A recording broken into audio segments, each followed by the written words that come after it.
ఎవరు నీ పక్షాన నిలబడినా నిలబడకపోయినా నీ పడిపోయిన స్థితిలో నుండి నేను లేవనెత్తడానికి నా ప్రభు సిద్ధంగా ఉన్నాడు. కొన్నిసార్లు మనం పడ్డం కూడా మంచిదే, ఎందుకంటే మనం పడినప్పుడే కదా మనం లేపేవారు ఎవరు తెలుస్తుంది. కొన్నిసార్లు మనం నష్టాల మధ్యన వెళ్ళడం కూడా మంచిదే, ఎందుకంటే మనం నష్టపోయినప్పుడే కదా మనల్ని ఆదరించేవారు, మన చేతులను సమృద్ధితో నింపేవారు ఎవరు తెలుస్తుంది. ఎందుకంటే దేవుడు తన ప్రజలను కావాలని కొన్ని శోధనల మధ్యన దేవుడు నడిపించాడు. ఎందుకో తెలుసా? షడ్రక్ మేషక్ అబేద్నెగోలు అగ్నిగుండం దాకా వెళ్ళారు, వారి మనస్సు మారలేదు. అగ్నిగుండంలో పడవేశారు, వారి మనస్సు మారలేదు. వారు ధైర్యంగా ప్రభు కోసం నిలబడ్డారు. దేవుడు అగ్నిగుండం నుంచి వారిని కాపాడారు. నేను అంటాను, కొన్నిసార్లు అగ్నిగుండంలో పడాలి. ఎందుకో తెలుసా? దేవుని గొప్పతనం ఏంటో అనేక మందికి ఖచ్చితంగా తెలిసేలాగా నా దేవుడు చేస్తాడు.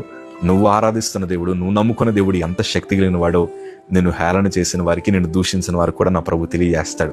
నేను అందుకే అనుభవంతో అంటాను, కొన్నిసార్లు పడ్డం కూడా మంచిదేనండి. కొన్నిసార్లు నష్టాల మధ్యన వెళ్ళడం కూడా మంచిదే. ఈరోజు నువ్వు సమస్యల మధ్యన ఉన్నావు, మా అన్నయ్య వదిలేశాడు, లేకపోతే మా బంధువులు వదిలేశారు, నా భర్త వదిలేశాడు, నా భార్య నన్ను వదిలేసిందని రకరకాల ఆలోచనలు కలిగి కృంగిపోవద్దు. నిన్ను లేవనెత్తడానికి నా ప్రభు సిద్ధంగా ఉన్నాడు.